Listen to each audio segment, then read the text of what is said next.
Recordamos o recuerdan ustedes, espero que sí, recuerdan el contexto, ¿no? ¿Dónde estamos? Ya son los últimos días de la vida de Josué. Josué ya a estas alturas es un anciano, dicho tal cual, un anciano, un hombre de 110 años de edad.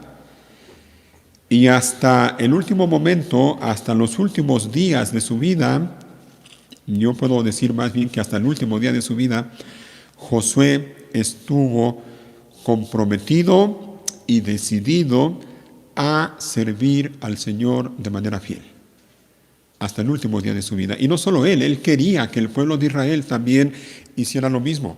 Así que poco tiempo antes de que Josué muriera físicamente, él convocó al pueblo de Israel, a todo el pueblo, ya lo hemos visto.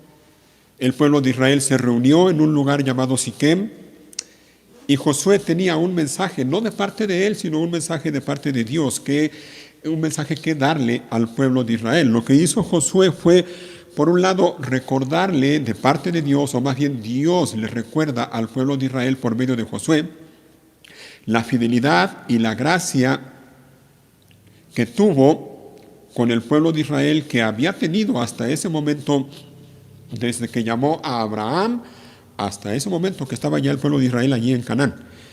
Josué se encarga de hacerle ver esto al pueblo, y también Josué se encarga de exhortar al pueblo en general para que el pueblo en ese día, en ese lugar, tomaran una decisión.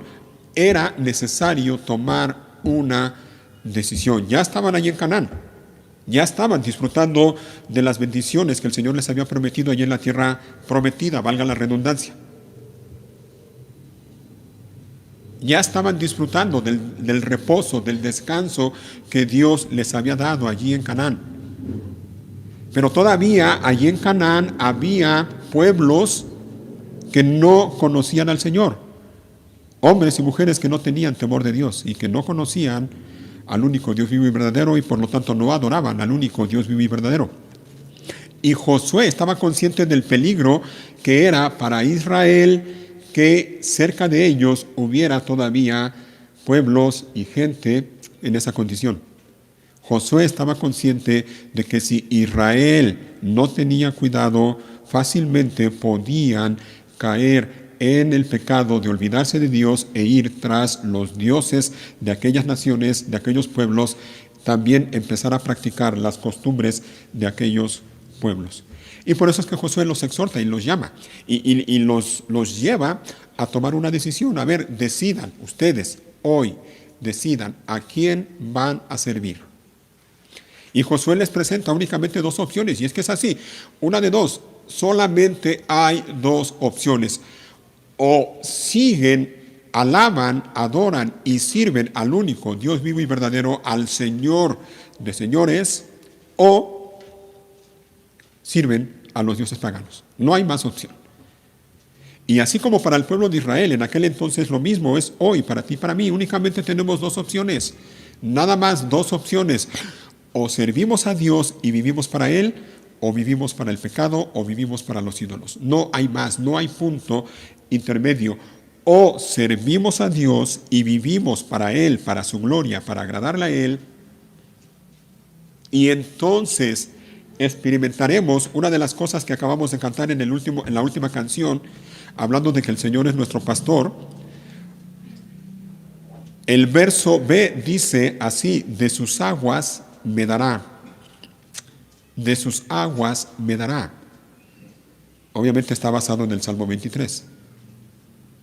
Es así, mira, o servimos a Dios y disfrutamos del agua de vida que solo Él puede dar, o servimos a los ídolos, o seguimos al pecado y vamos a disfrutar no de agua viva, vamos a tener que beber las aguas amargas, estancadas, malolientes de nuestro pecado.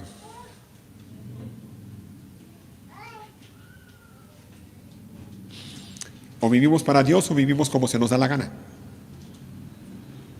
O vivimos para Dios o vivimos como dice aquella canción famosa de hace mucho tiempo: viví mucho tiempo, hice muchas cosas y ahora tengo la satisfacción, dice más o menos la canción, de que viví a mi manera. A mi manera. Y mucha gente vive de esa manera, a su manera.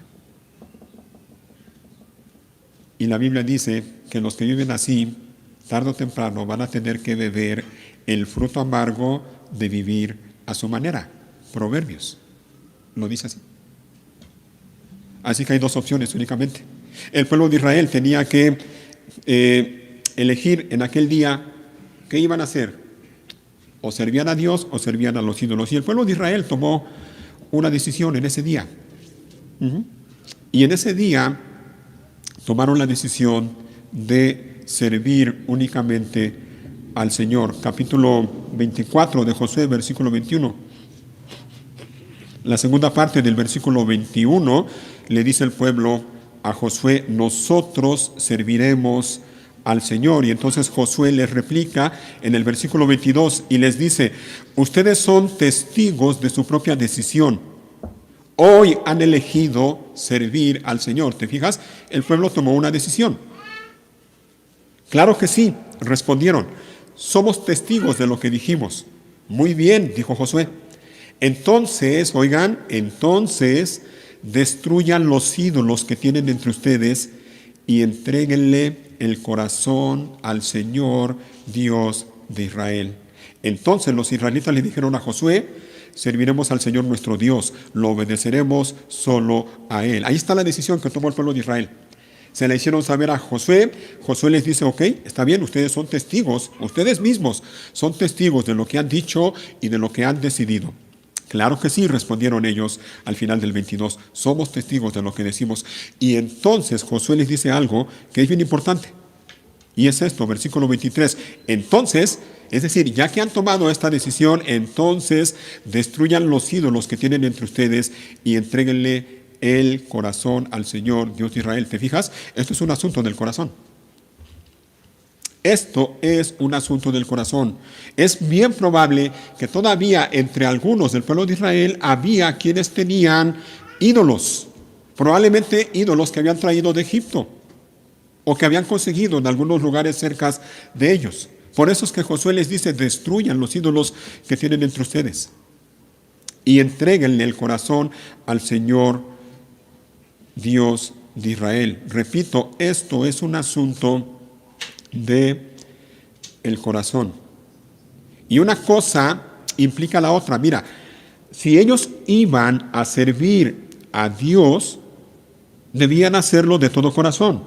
Y para eso debían primero quitar de su corazón los ídolos que había allí en su corazón. Y esto tiene que ser así. Es así de hecho. Nadie puede servir a Dios si mientras tanto en su corazón tiene cosas que atesora, tiene cosas que ama, tiene cosas que idolatra. Y el Señor Jesús lo dijo bien claro: no se puede servir a dos señores. Porque o amas a uno y aborreces al otro, o estimas a uno y al otro también lo aborreces. No se puede, imposible. Para servir a Dios, lo primero que hay que hacer es quitar de nuestro corazón las cosas que atesoramos, las cosas que idolatramos. Vuelvo y repito, esto es un asunto del corazón. Es allí en el corazón donde quieren gobernar, no solo el pecado, sino los ídolos. Allí en tu corazón. Es allí en el corazón donde atesoramos cosas que son valiosas para nosotros. Y como comentaba yo la semana pasada, las cosas que atesoramos, las cosas que amamos, las cosas que son importantes, muy importantes para nosotros, cosas por las cuales muchas veces estamos dispuestos a defenderlas y a llegar hasta las últimas consecuencias con tal de defender las cosas que atesoramos y guardamos en nuestro corazón. Algunos están dispuestos a matar y llegan a matar por las cosas que tienen guardadas en su corazón. Es en el corazón donde quieren gobernar los ídolos. es allí en tu corazón donde quieren gobernar los ídolos. Servir a Dios implica entregarle el corazón. Entregarle el corazón a Dios implica que todo lo que somos es de Él. Dicho de otra manera, entregarle nuestro corazón a Dios implica darle a Él todo lo que somos. Y noten que no estoy diciendo todo lo que tenemos, sino todo lo que somos. Lo que somos es rendirnos a Él. Y para poder rendirnos a Él y poder entregarle nuestro corazón, es indispensable echar fuera de nuestro corazón los ídolos, esos ídolos que pelean en nuestro corazón por ocupar el lugar que le pertenece a Dios.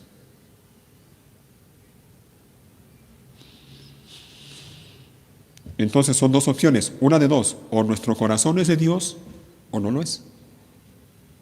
No hay más. O es de Dios o no lo es. O entregamos nuestro corazón a Dios o se lo entregamos a los ídolos. No hay de otra. Porque dice el Señor Jesús que donde esté vuestro tesoro, allí estará vuestro corazón. Así que no te engañes. Donde esté tu tesoro, lo que amas, lo que tú amas, lo que es valioso para ti, allí va a estar tu corazón. Y hablando de ídolos, la idolatría es todo aquello que ocupa el lugar de Dios en nuestro corazón. Ya lo hemos dicho en otras ocasiones, creo que vale la pena una vez más recordarlo. La idolatría es todo aquello que ocupa el lugar de Dios en nuestro corazón. El apóstol Juan lo dice en su primera carta, y le voy a pedir a Samuel que lo ponga en la pantalla, primera de Juan, capítulo 5, versículo 21. De hecho, la primera carta de Juan termina con estas palabras. Primera de Juan, capítulo 5, versículo 21. Ahí está. Queridos hijos, aléjense de ¿qué? Ahí está. Eso es idolatría. Eso es idolatría. Todo lo que ocupa el lugar de Dios en tu corazón es un ídolo. Eso es idolatría. El apóstol Pablo nos da una definición, creo que podemos ver allí en este pasaje, y búsquenlo también, nos lo ponen en la pantalla, Romanos, la carta a los Romanos, capítulo 1, porque allí vemos una definición bien clara de lo que es la idolatría. Romanos 1, a partir del versículo 18.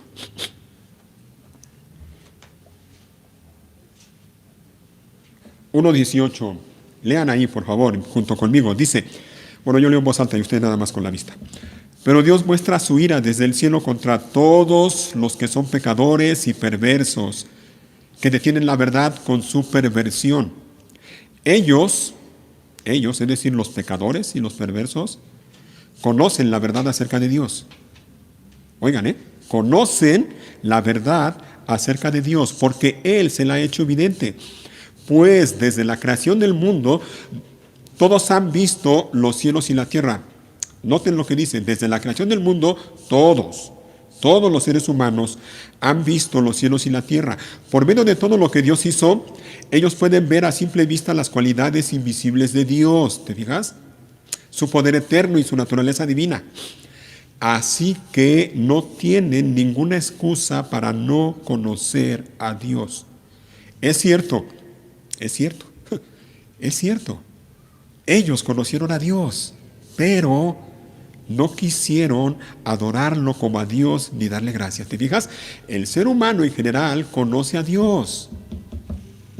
A Dios lo vemos en las cosas hechas, su divino poder, su gracia, su deidad. Lo vemos por medio de las cosas hechas. El ser humano no tiene excusa para no conocer a Dios, en lo que está diciendo el apóstol Pablo. El problema con el ser humano en general es lo que dice en el versículo 21. No quisieron adorarlo como Dios ni darle gracias. En vez de eso, dice, comenzaron a inventar ideas necias sobre Dios. Como resultado, la mente les quedó en oscuridad y confusión. Afirmaban ser sabios, pero se convirtieron en completos necios. Y en lugar de adorar al Dios inmortal y glorioso, rindieron culto a ídolos que ellos mismos hicieron con forma de simples mortales, de aves, de animales de cuatro patas y de reptiles. ¿Ves lo que es idolatría? Y eso no es todo, seguimos leyendo, 24. Entonces Dios los abandonó. Dios los abandonó, ¿eh? Oye lo que dice, Dios los abandonó. Esa es la realidad de aquellos que van tras los ídolos. Dios los abandonó. Y esto lo digo porque hay muchísima gente que están en esa condición, pero viven engañados creyendo que Dios está con ellos. No es así, no es así. Dios los abandonó para que hicieran todas las cosas vergonzosas que deseaban en su corazón. Como resultado, usaron sus cuerpos para hacerse cosas viles y degradantes entre sí. Cambiaron. ¿Qué cosa? La verdad acerca de Dios por una mentira. Ahí está. Ahí está lo que es la idolatría. Es cambiar la verdad acerca de Dios por una mentira. Y cuando el ser humano hace eso, el ser humano entonces comete el terrible pecado de darle honra y gloria no al Creador, sino a las criaturas. Eso es idolatría. Y todo comienza cuando la gente cambia la verdad acerca de Dios por una mentira. Todo comienza cuando la gente en su corazón, a lo mejor no lo dice con la boca, pero en su corazón no quiere adorar a Dios. Y en su corazón dice, no hay Dios.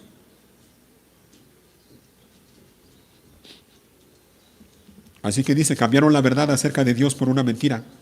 Y así rindieron culto y sirvieron a las cosas que Dios creó, pero no al Creador mismo, quien es digno de eterna alabanza.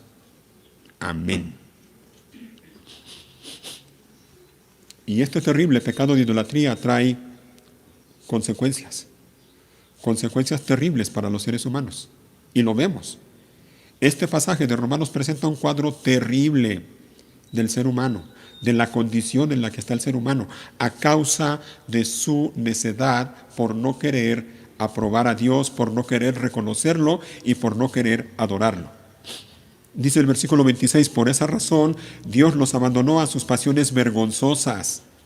Aún las mujeres se rebelaron contra la forma natural de tener relaciones sexuales y, en cambio, dieron rienda suelta al sexo con otras mujeres, o unas con otras. 27.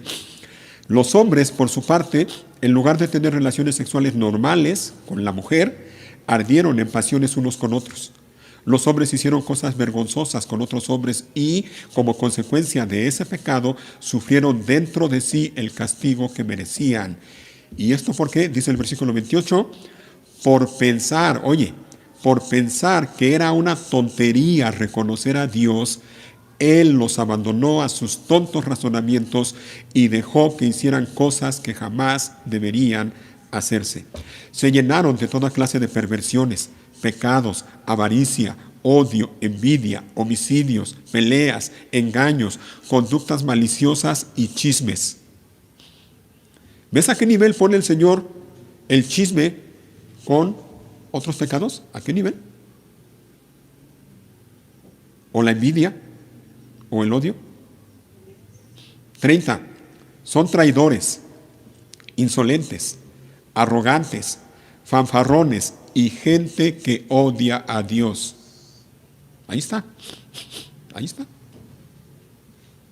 Y la mayoría de la gente dice, no, ¿cómo cree? Yo voy a odiar a Dios. No, no. No lo dicen así, pero en su corazón dicen, no hay Dios. Inventan nuevas formas de pecar y desobedecen a sus padres. ¡Sas! Y desobedecen a sus padres. Siempre me ha llamado la atención que en medio de esta lista terrible de pecados aparece esto, la desobediencia a los padres.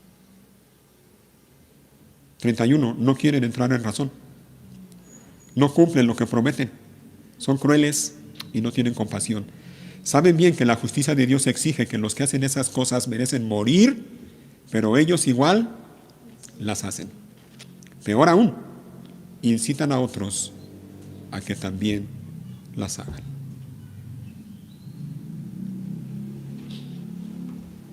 Terrible. Simplemente terrible. A eso lleva la idolatría. Por eso es que es una cosa o la otra. No podemos servir a Dios y servir a los ídolos al mismo tiempo. No se puede. Tenemos que tomar una decisión. Tú tienes que tomar una decisión. O sirves a Dios y lo haces de corazón o no lo haces. Para servir a Dios de todo corazón tienes que quitar de tu corazón los ídolos que hay en ti. Los hay. Y como comentaba yo la semana pasada, tú sabes cuáles son. Los conoces. Tú sabes qué hay en tu corazón por nombre y apellido. Quítalos. Quítalos. Porque una vida de obediencia y de servicio a Dios solo es posible cuando, de manera voluntaria, quitamos los ídolos de nuestro corazón y entonces le entregamos todo nuestro corazón a Dios. De otra manera no se puede. No se puede. Lo tienes que hacer, pero lo tienes que hacer voluntariamente. Nadie te puede obligar. De hecho, nadie puede obligarte. Así que tienes que tomar la decisión. Tenemos que tomar la decisión. Y eso implica algo que también quiero que veamos. Regresen a Josué. Implica algo más.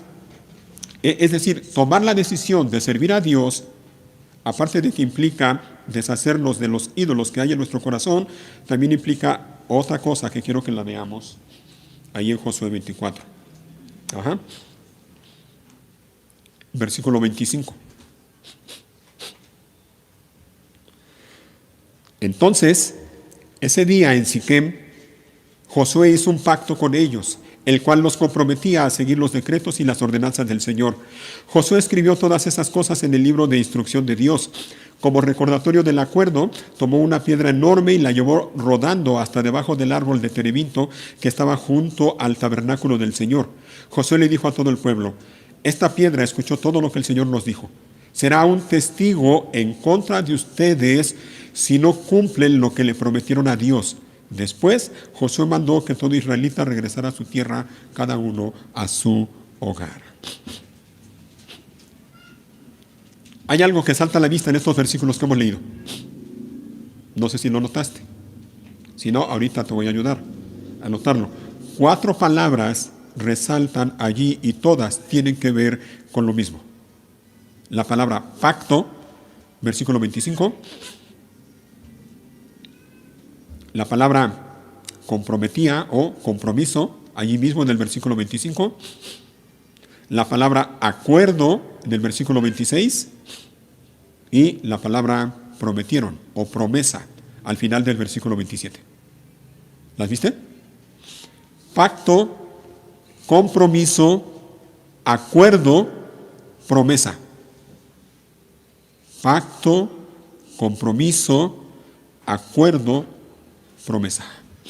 La decisión de servir al Señor implica precisamente eso. Compromiso. Compromiso de nuestra parte. Compromiso de tu parte, compromiso de mi parte. Si hemos de servir al Señor y lo vamos a hacer de corazón, tenemos que comprometernos a hacerlo. Ahora, hablando de compromisos, lamentablemente son muchas las personas que simple y sencillamente no quieren comprometerse ni con nada ni con nadie.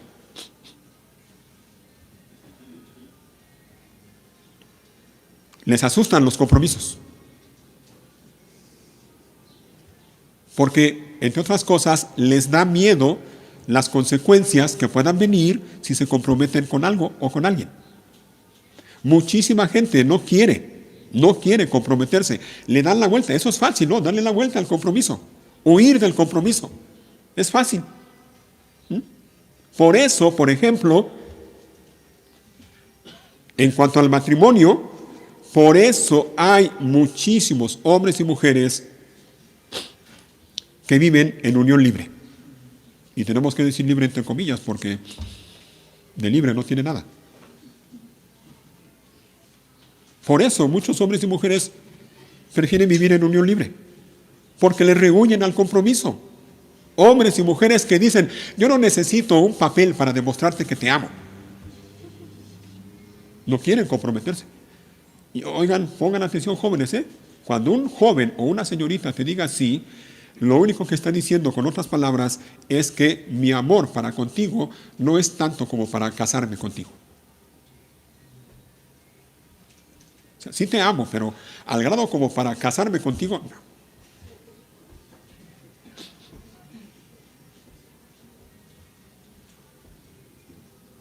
Hombres y mujeres que no quieren comprometerse. Y no quieren comprometerse porque están atados a su propio egoísmo.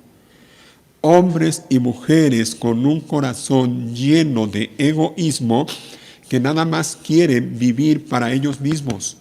Hombres y mujeres que dicen primero yo, luego yo, después yo y al último yo. Los demás no me importan. Y es su propio egoísmo lo que les impide, hablando del matrimonio, lamentablemente en el caso de muchos hombres y mujeres, es su propio egoísmo lo que les impide entregarse completamente el uno al otro y disfrutar de las bendiciones del matrimonio, porque sí, y te lo digo por experiencia, el matrimonio cuando se lleva a cabo de acuerdo a lo que Dios dice es una gran, enorme bendición. La vida matrimonial es una bendición, pero cuando se lleva a cabo de acuerdo a lo que Dios dice. Pero no solo en cuanto al matrimonio, la gente no quiere comprometerse. También en muchas otras cosas, como por ejemplo, y probablemente alguno o más de uno va a decir, ahí va otra vez el pastor. Mucha gente no quiere comprometerse, ¿sabes con qué? Con la iglesia. Con la iglesia. No. ¿Para qué? Yo no. Es más, dicen muchos, ni siquiera yo necesito congregarme porque puedo en mi casa, que todos los domingos puedo abrir mi Biblia, leerla y orar y cantar a Dios yo solito y ya alabo a Dios yo solo. Pero ir a la iglesia cada domingo, reunirme en una iglesia comprometidamente cada semana, no, yo no. Es que lo hagan los fanáticos, pero yo no soy fanático. Aclaro, y lo he dicho muchas veces, yo entiendo perfectamente, y Dios también lo entiende mucho mejor que yo, que hay ocasiones en que por causas de fuerza mayor no se puede. Sí, y cuando es así no hay problema. Cuando tu salud física te impide congregarte no hay ningún problema. Cuando la salud de alguno de tus hijos también impide que lo hagas, no hay ningún problema. El problema está en aquellos hombres y mujeres que dicen amar a Dios, pero no aman a la iglesia. El problema está en aquellos hombres y mujeres que dicen ser cristianos, pero dicen, bueno, pues yo si puedo voy a la iglesia, si no, no. Si no tengo cosas mejores que hacer, voy. Si no, no. Ese es el problema. Es lamentable, pero muchísima gente no quiere comprometerse. Yo estoy seguro que a ti te gustaría, a mí me gustaría, y lo reconozco, y yo le ruego a Dios que me permita verlo algún día, que nuestra iglesia crezca en número. Que el Señor nos permita ver, no nada más para que seamos una iglesia con harta gente, sino que el Señor nos permita ver a más gente que escuche el mensaje del Evangelio, que sea convencida por el Espíritu Santo de su pecado y que se vuelvan a Dios de todo corazón y se reconcilien con Él por medio de Cristo Jesús. A mí me gustaría verlo, que pudiéramos tener un lugar mejor adecuado, en condiciones mejores, en donde podamos congregarnos cada semana, no solo los domingos, sino entre semana y los sábados, poder tener más actividades. Y estoy seguro que tú también te gustaría. ¿Has visto iglesias así? Seguramente las has visto, ¿no? Iglesias que están formadas por mucha gente, que tienen una infraestructura muy buena. Nos gustaría. Ahora, ¿sabes cuál es una de las características de esas iglesias? Que muchos de sus miembros son hombres y mujeres comprometidos con su iglesia.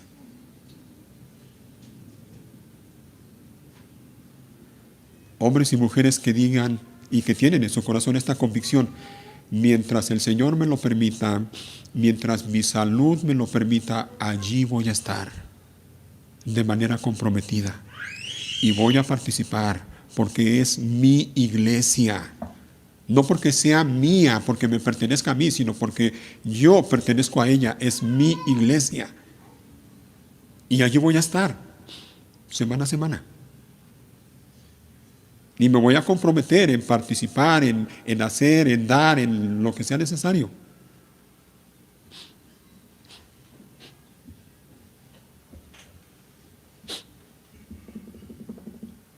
Queremos una gran iglesia.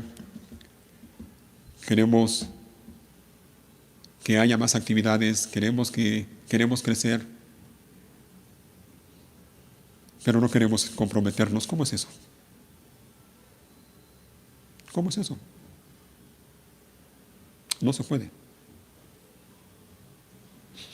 La gente no se compromete, no solo en cuanto al matrimonio o la iglesia. Lamentablemente, ya lo leímos en Romanos, sobre todo en cuanto a Dios, la gente no quiere comprometerse.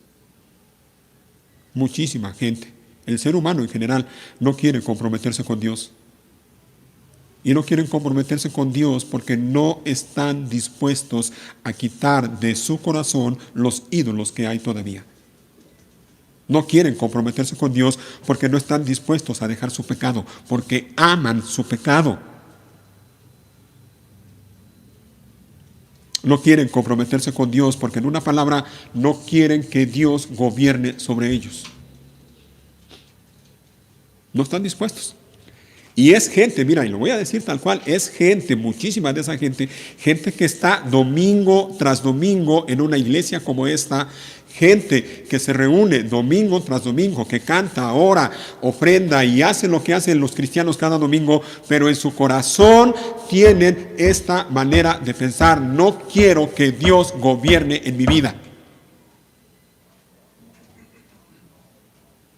Y sí, con los labios profesan conocer a Dios, pero con sus hechos lo niegan.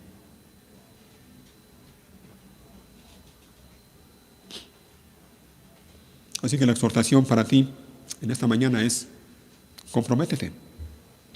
Comprométete. Toma la decisión de una vez por todas, ya. Medita tantito, ¿cuánto tiempo llevas de cristiano? Y en algunos casos tenemos que decir así, cristianos entre comillas. ¿Cuántos años? En más de uno de los que estamos aquí ya debería ser una realidad la que habla el autor a los hebreos cuando les dice: muchos de ustedes ya deberían ser maestros.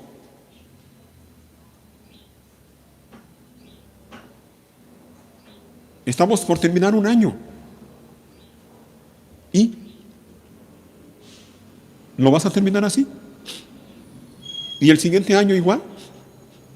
Nada más viniendo, sentándote, oyendo y ya. Y no estoy diciendo que eso esté mal del todo. Ven y siéntate y escucha. Pero haz algo más. Toma la decisión de vivir para Dios y comprométete. Comprométete con Dios, comprométete con tu iglesia. Y en tu matrimonio, para los que estamos casados, en tu matrimonio ya tienes un compromiso. Cumple ese compromiso. Y como dice la Biblia en Apocalipsis, sirve a Dios. Bueno, eso lo agrego yo, pero dice la Biblia en Apocalipsis: sé fiel ¿hasta cuándo? Hasta la muerte. Sé fiel hasta la muerte. Decídete a servir a Dios, decídete a vivir fielmente para Él y sé fiel hasta la muerte. Comprométete en eso, sé fiel hasta la muerte.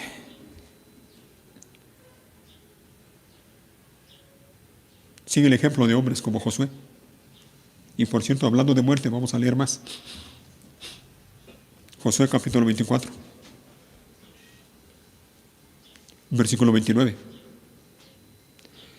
Después de eso, Josué, hijo de Nun y siervo del Señor, ¿qué pasó con él? Murió a los 110 años de edad. Josué fue fiel hasta la muerte. Y se ganó a pulso ese título que aparece allí, siervo del Señor. Él sirvió a Dios y lo hizo hasta el último día de su vida. Seguimos leyendo, versículo 30. Lo enterraron en Timnat-Sera, tierra que se le había asignado en la zona montañosa de Efraín, al norte del monte Gaás. El pueblo de Israel sirvió al Señor durante toda la vida de Josué y de los ancianos que murieron después de él, los cuales habían vivido en persona todo lo que el Señor había hecho por Israel. Murió también Eleazar, hijo de Aarón. Fue enterrado en la zona montañosa de Efraín, en la ciudad de Gibeá, la cual se le había entregado a su hijo Finés. Decídete a servir a Dios. Comprométete a hacerlo hasta el último día de tu vida. Sé fiel hasta la muerte. Es interesante, mira, no sé si lo has notado, pero ahorita, si no lo has notado, ahorita lo vamos a ver. Es interesante que el libro de Josué termina con la muerte de Josué, siervo del Señor, con la muerte de Eleazar.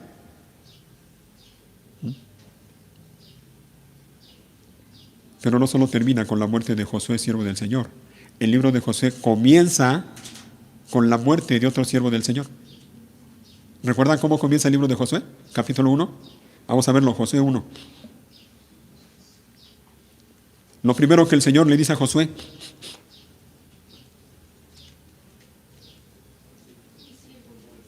mi siervo Moisés ha muerto.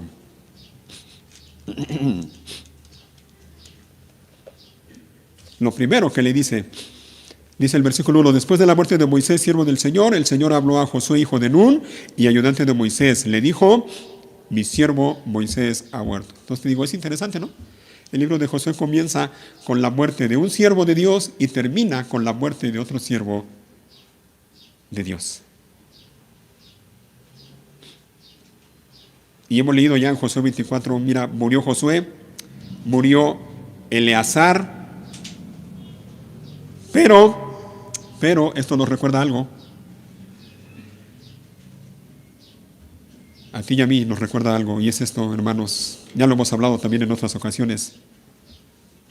La gente se muere. La gente se muere. Es una realidad, la muerte física. La gente se muere. Y óyelo bien, óyelo bien. Los siervos del Señor también se mueren. No te creas esa idea, no la compres, esa enseñanza falsa, equivocada, de que los que sirven al Señor no les pasa nada. De que los que sirven al Señor van a estar bien siempre. Y van a ser prósperos y van a ser ricos y nunca se van a enfermar. No te lo creas, es una mentirota. Porque también los siervos del Señor, los hombres y mujeres que sirven al Señor fielmente, también padecen, también sufren, también tienen aflicciones, también se enferman y también se mueren.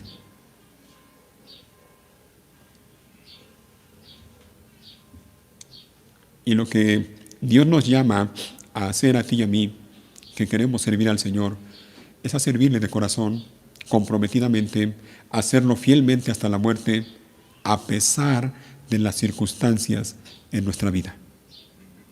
Sirve a Dios a pesar de las circunstancias en tu vida. Sírvele de manera fiel y de manera comprometida. Hazlo, hazlo. Pero esto que estamos viendo también nos recuerda que aunque los siervos del Señor mueran o se enfermen,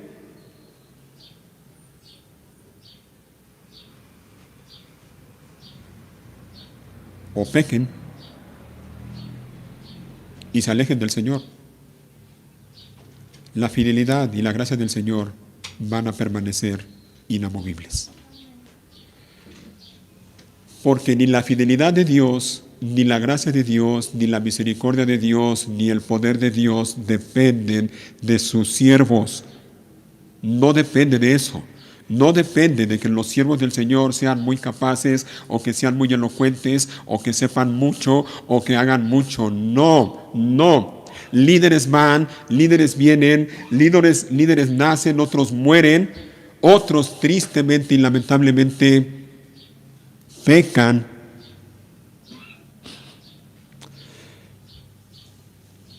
Pero la misericordia y la fidelidad de Dios permanecen para siempre. Y sus planes y sus promesas se van a cumplir y se van a llevar a cabo a pesar de los líderes que hay. A pesar de sus debilidades, a pesar de sus carencias, a pesar de sus pecados, los planes de Dios se van a cumplir. Y Dios cumplirá sus promesas. Porque Dios es soberano. Y repito, ni la soberanía, ni la fidelidad, ni el poder de Dios dependen de los líderes humanos. Eso depende de Dios. Solamente de Dios.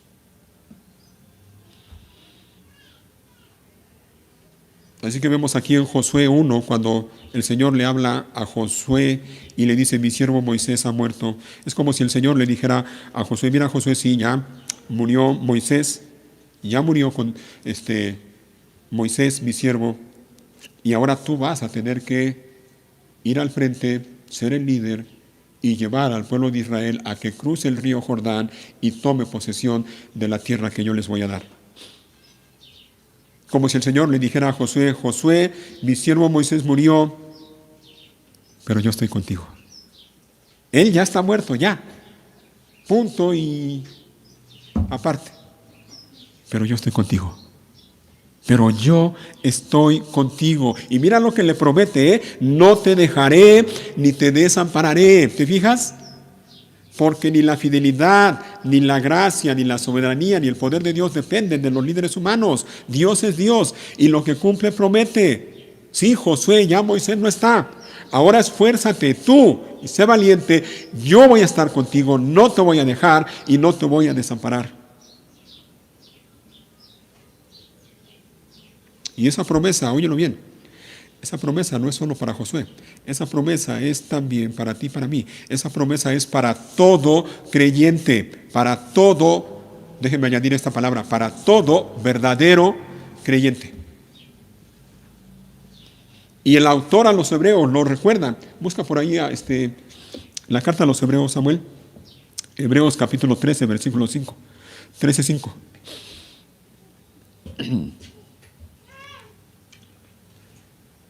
Dice allí el versículo: no amen el dinero, estén contentos con lo que tienen, pues Dios ha dicho, óyelo, Dios ha dicho, ¿qué cosa? Nunca te fallaré, jamás te abandonaré. ¿Te fijas? Así que esa promesa no es nada más para Josué, esa promesa es para todo verdadero creyente. Pero fíjate lo que dice, porque no nada más dice eso, hablando de ídolos precisamente. No amen el dinero. No amen el dinero. No ames el dinero. No hagas del dinero un ídolo. Ahora, pregunta: ¿cómo podemos librarnos del amor al dinero? Porque es lo que dice, ¿no? No amen el dinero. Entonces la pregunta es: ¿cómo podemos librarnos del amor al dinero? ¿Cómo podemos librarnos del ídolo del dinero en nuestro corazón? Ahí está la respuesta. Ahí está. Estando contentos con lo que tenemos. Conténtate con lo que tienes. El problema de mucha gente que hace del dinero un ídolo es eso, es que no está contento con lo que Dios le da. Y cuando alguien no está contento con lo que Dios le da, esa persona va a hacer hasta lo inimaginable para conseguir más y más y más. Conténtate con lo que tienes. Siguiente pregunta: ¿y cómo podemos estar contentos con lo que Dios nos da? Ahí está la promesa, ahí está la respuesta. Confía en Dios. ¿Por qué? Porque Él ha dicho, nunca te fallaré, jamás te abandonaré. Créelo, créele a Dios. Dios es fiel y siempre cumple lo que promete. ¿Te fijas? Este es un asunto del corazón también. Si en tu corazón le crees a Dios, entonces tú vas a estar contento con lo que Dios te da. Pero si no le crees a Dios, de ninguna manera vas a experimentar contentamiento en tu corazón. Lo que vas a experimentar es afán, preocupación desmedida, y vas a estar cada día mordiéndote las uñas, preguntándote cada día qué comeremos, qué beberemos, qué vestiremos.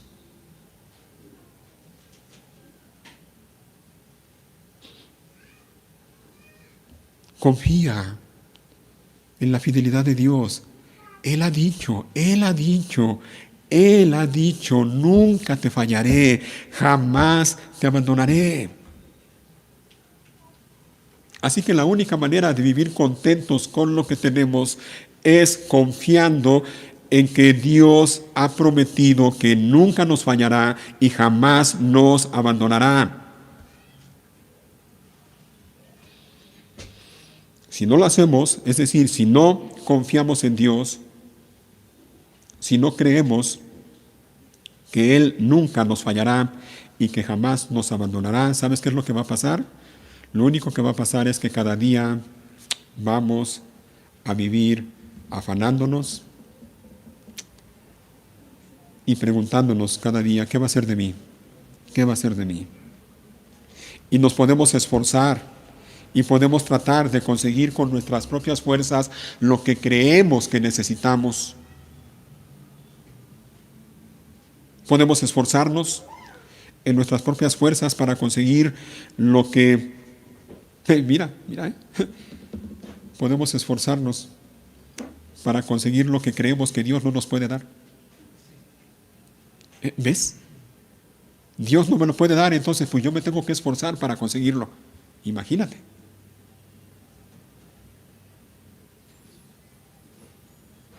Y lo único que vamos a lograr es cansarnos, fatigarnos. Lo único que vamos a lograr es estar cada día descontentos y enojados con Dios, con la gente, con la vida, con el trabajo, con las personas en general. ¿Conoces personas así? Las hay. Y un montón,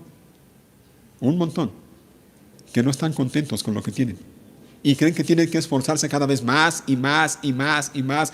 Y lo único que logran es eso, es fatigarse, cansarse y vivir descontentos y enojados con todo mundo y con Dios principalmente.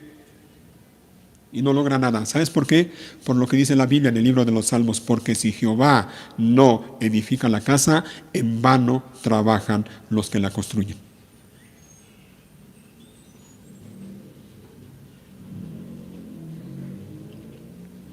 Conténtate con lo que tienes. Y si eres honesto, tienes que reconocer que Dios te da mucho más de lo que necesitas.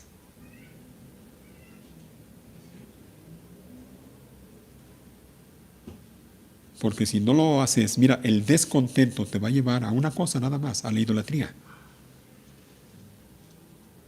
Y la idolatría te lleva a apartarte de Dios. Aunque tú digas que no, te vas a alejar de Dios. Si no es que ya estás alejado de Dios.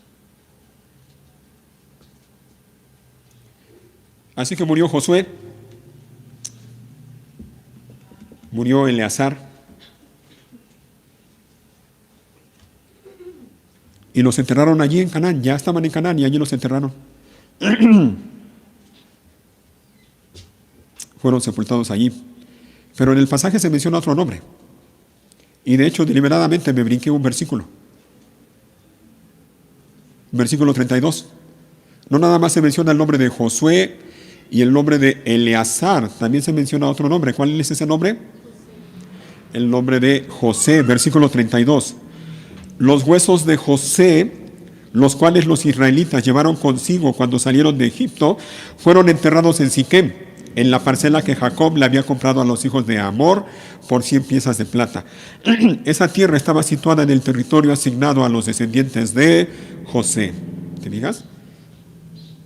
Así que José murió. Pero José no murió en Canaán. ¿En dónde murió José?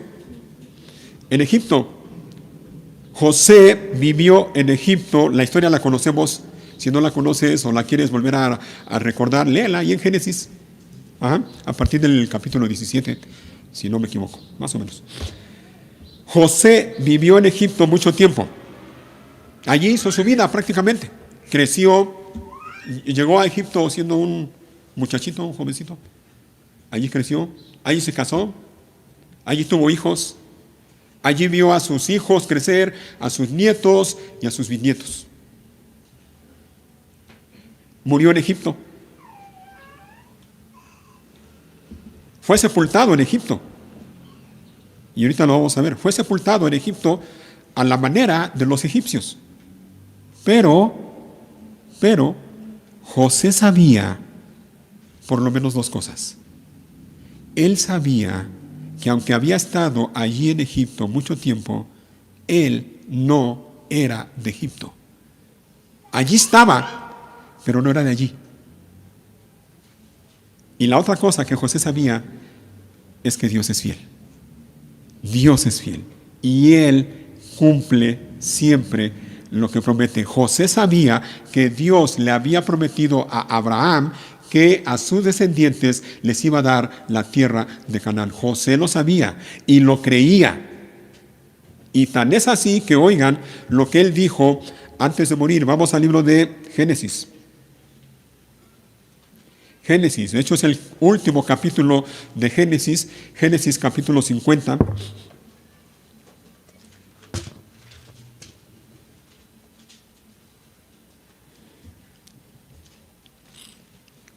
Y versículo 22. Génesis 50, versículo 22. Y dice así: José y sus hermanos con sus familias siguieron viviendo en Egipto. Esto fue después de la muerte de Jacob. Dice, siguieron viviendo en Egipto. José vivió, y mira la coincidencia, ¿cuántos años? Igual que quién? Josué, ¿se fijan? Y eso nada más es coincidencia, no vayan a querer hacer aquí algo, a querer sacar algo que no está ahí. Bueno, 23. Alcanzó a ver, a 3 generaciones de los descendientes de su hijo Efraín, y vivió lo suficiente para ver el nacimiento de los hijos de Maquir, el hijo de Manasés, a quienes recibió como suyos. Aquí viene, mira, versículo 24. José les dijo a sus hermanos: yo pronto moriré, pero, mira las palabras de José: pero ciertamente Dios los ayudará y los sacará de esta tierra de Egipto. ¿Qué es eso? ¿Qué es eso? Pregunto. Una palabra: fe. Fe. José creía en la promesa de Dios y esperaba la promesa de Dios. Ciertamente, dice, ciertamente Dios los ayudará y los sacará de esta tierra de Egipto. Él los hará volver a la tierra que solemnemente prometió dar a Abraham, a Isaac y a Jacob. Entonces José hizo jurar a los hijos de Israel y les dijo: cuando Dios venga a ayudarlos y los lleve de regreso, deben llevarse mis huesos con ustedes. Ahí está. Si alguna vez te preguntas por qué el libro de Josué termina diciendo que los huesos de José fueron enterrados allá en Canaán, bueno, ahí está. Porque José, antes de morir, les mandó a sus descendientes que hicieran eso. Deben llevarse mis huesos con ustedes. 26. José murió a los 110 años de edad. Y los egipcios lo embalsamaron y pusieron su cuerpo en un ataúd en Egipto. Así que mira, José vivió mucho tiempo en Egipto, murió en Egipto, fue enterrado en Egipto, pero él no era de Egipto. Y lo sabía él, lo sabía. José no vio la tierra prometida, no la vio. Eso pasó iba a decir medio siglo, pero no, medio milenio, 500 años después, o más de 500 años después de José. José no vio la tierra prometida, pero sabía, él creía, él estaba bien convencido de que Dios cumpliría su promesa de llevar a Israel allí. Por eso fue que antes de morir, José pidió que cuando Dios sacara a los israelitas de Egipto, se llevaran sus huesos para enterrarlos allá, en la tierra prometida, en la tierra que Dios les habría de dar. Hermanos, eso es fe, eso es fe. José tenía la mirada puesta en la ciudad que no tiene fundamento, cuyo arquitecto y constructor es Dios. José tenía puesta la mirada no tanto en la tierra física de Canaán, sino en la ciudad celestial.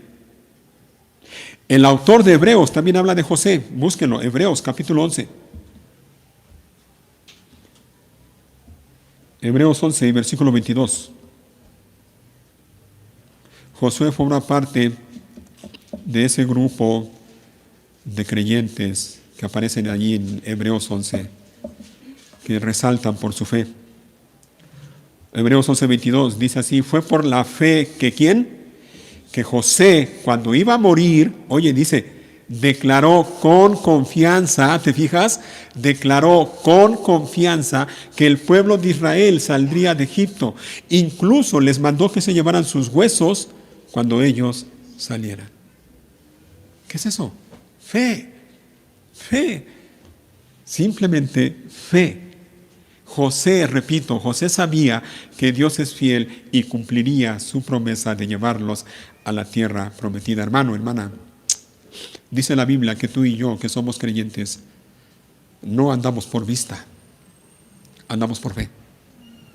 El verdadero creyente se caracteriza por eso, porque anda, porque vive, porque camina cada día de su vida por fe, con la mirada puesta no en las cosas de la tierra, sino en las cosas de arriba, donde está Cristo sentado a la diestra del Padre. Andamos por vista, hermanos, andamos por vista. Así deberíamos de andar.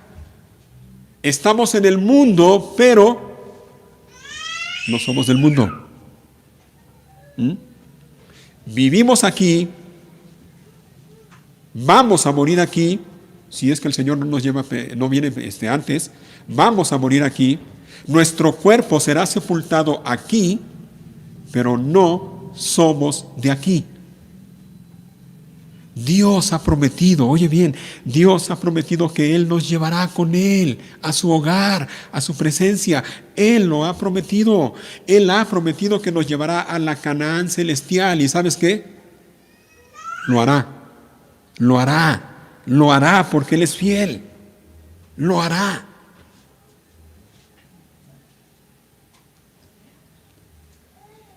Así que cuando estés decaído o desanimado, cuando tu fe esté fallando, recuerda las palabras del Señor Jesús que le dijo a sus discípulos, Juan 14, del 1 al 3, no dejen que el corazón se les llene de angustia, confíen en Dios y confíen también en mí.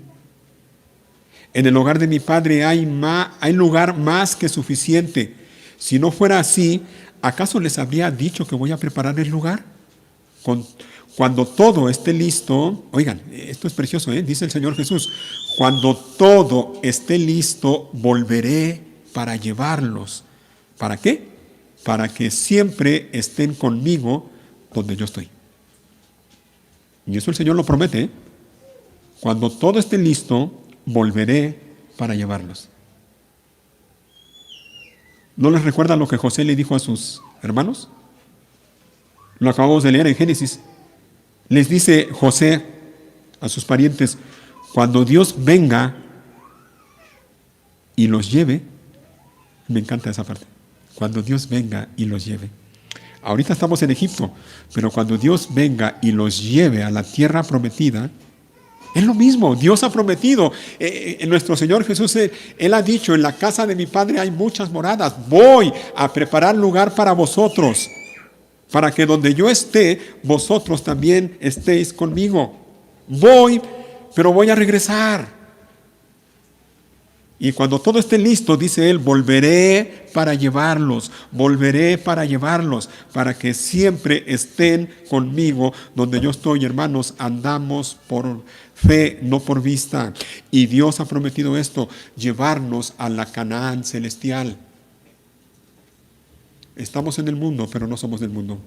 En el mundo tendremos aflicción, sí, y muchas, muchas.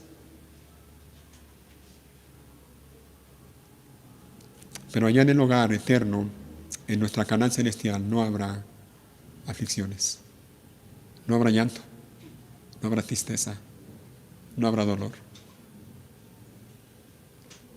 Y para allá vamos. El Señor ha prometido volver para llevarnos. Volver para llevarnos.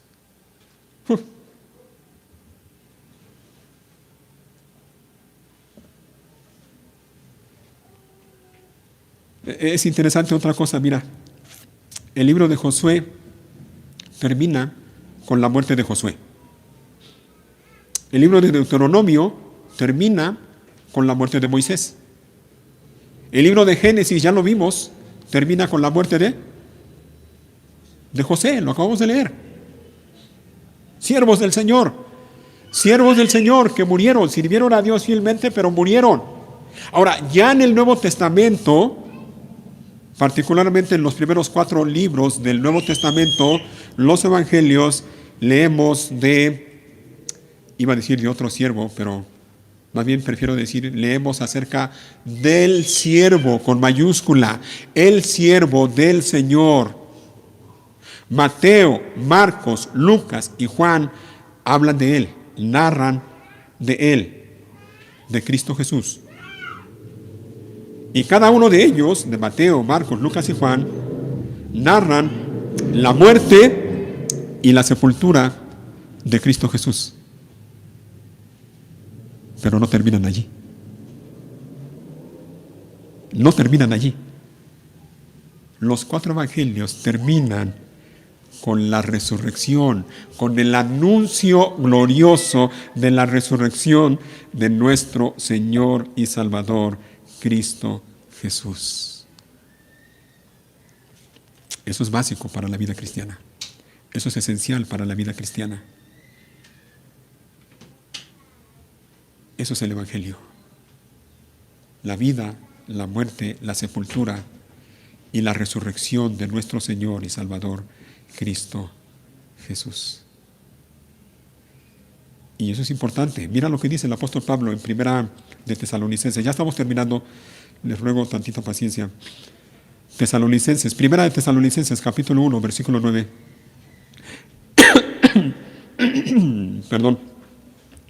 En su carta, el apóstol Pablo le dice a los tesalonicenses, a los creyentes de Tesalónica, les dice de cómo la gente alrededor de ellos daba buen testimonio de ellos, de los tesalonicenses, los creyentes de ahí de Tesalónica. Y les dice en el versículo 9, pues no dejan de hablar, es decir, la gente a su alrededor dice, no dejan de hablar de la maravillosa bienvenida que ustedes nos dieron y de cómo, oigan, de cómo se apartaron, ¿de qué cosa? ¿Para qué? ¿Te fijas? No se puede servir a Dios sin apartarse de los ídolos. Dice, ¿cómo se apartaron de los ídolos para servir al Dios vivo y verdadero? Versículo 10. También comentan cómo ustedes esperan con ansias la venida desde el cielo del Hijo de Dios, Jesús, a quien Dios levantó de los muertos.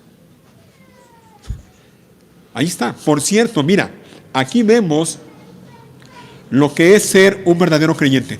Un verdadero creyente es alguien que se aparta de los ídolos para servir a Dios. No hay más. Aquí vemos cómo vive un verdadero creyente. Un verdadero creyente es alguien que cada día vive apartándose, es decir, una vida santa, apartándose del pecado, apartándose de los ídolos para servir a Dios mientras espera con ansias la venida desde el cielo del Hijo de Dios, Jesús, a quien Dios levantó de los muertos. Es así como se supone que debe de vivir todo verdadero creyente, apartado de los ídolos, sirviendo a Dios mientras espera la venida de nuestro Señor y Salvador Cristo Jesús. Pregunta, ¿vives así? ¿Vives así? Apartándote del pecado y de los ídolos, sirviendo a Dios, mientras esperas con ansias la venida de tu Señor y Salvador, Cristo Jesús. ¿O no? A quien Dios levantó de los muertos. no se quedó en la tumba, a quien Dios levantó de los muertos. Y por último, Primera a los Corintios capítulo 15, les decía que este es el Evangelio. Esto es lo que creemos, esto es lo que enseñamos, esto es lo que predicamos, igual que el apóstol Pablo. Primero a los Corintios 15, versículo 3, dice el apóstol Pablo: yo les transmití a ustedes lo más importante y lo que se me había transmitido a mí también. Cristo, aquí viene entonces, Cristo murió por nuestros pecados, tal como dicen las Escrituras. Fue enterrado y al tercer día fue levantado de los muertos, tal como dicen las Escrituras. Eso es lo que creemos, eso es lo que enseñamos, eso es lo que predicamos, eso es lo que vamos a recordar dentro de un momentito mediante la Cena del Señor. Lo vamos a recordar de manera especial y lo vamos a celebrar. Cristo murió por nuestros pecados conforme a las Escrituras, fue sepultado y fue resucitado al tercer día conforme a las Escrituras. Y en ese mismo capítulo, mira más adelante, versículo 51, el apóstol Pablo continúa hablando del tema y dice, 51, pero permítanme revelarles un secreto maravilloso. Oigan, porque esto es maravilloso, simplemente. No todos moriremos, pero todos seremos transformados. Sucederá en un instante, en un abrir y cerrar de ojos, cuando se toque la trompeta final. Pues cuando suene la trompeta, los que hayan muerto resucitarán para vivir por siempre. Resucitarán para vivir por siempre. Y nosotros, los que estemos vivos, también seremos transformados. Pues nuestros cuerpos mortales tienen que ser transformados en cuerpos que nunca morirán. Nuestros cuerpos mortales tienen que ser transformados en cuerpos inmortales. Y eso solo Dios lo puede hacer. Y lo va a hacer. Lo va a hacer. Así que, Brenda, va a llegar el día en que vas a tener un cuerpo que ya no se enferme. Un cuerpo glorificado. Pero eso no es todo, miren. 54. Entonces, cuando nuestros cuerpos mortales hayan sido transformados en cuerpos que nunca morirán, se cumplirá la Escritura, o la siguiente Escritura. Oigan, la muerte es devorada en victoria. Oh muerte, ¿dónde está tu victoria? Oh muerte, ¿dónde está tu aguijón?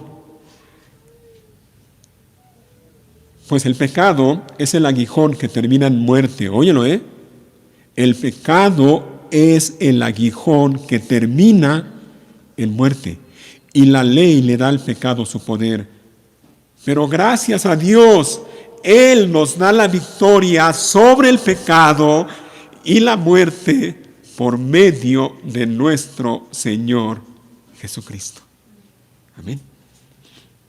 Amén. Amén. Porque Él venció a la muerte. Porque Él murió, sí, murió. Y murió completamente, físicamente. Murió por nosotros los pecadores. Y fue sepultado. Pero resucitó. Y eso es lo que recordamos. Eso es lo que celebramos cada domingo. Y cada primer domingo del mes, como hoy, lo recordamos y lo celebramos de manera especial mediante el pan y el jugo de uva.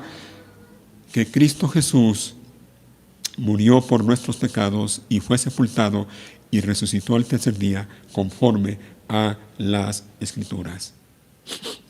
Pero no solo debemos recordarlo y celebrarlo. Qué bueno que lo hacemos y debemos hacerlo. Pero no solo eso. Mira el versículo 58. Por lo tanto, mis amados hermanos, permanezcan fuertes y constantes. Óyelo, fuertes y constantes. ¿Sabes qué es eso? Una palabra, ya lo dije yo al principio, bueno, más o menos. Una palabra, compromiso. Compromiso. Permanece comprometidamente, fuerte y constante. Comprométete con el Señor, comprométete con tu iglesia. Cumple tu compromiso. Pero dice más, trabajen siempre para el Señor. ¿Y sabes qué es eso? Servicio. Sírvele. ¿Cómo? Con entusiasmo. ¿Por qué? Porque ustedes saben que nada de lo que hacen para el Señor es inútil. Así que permanece fuerte, constante, comprometidamente y sirve al Señor con entusiasmo. Porque el Señor es fiel y porque nada de lo que hacemos para el Señor es inútil. A Dios sea la gloria. Pónganse de pie. Vamos a cantar.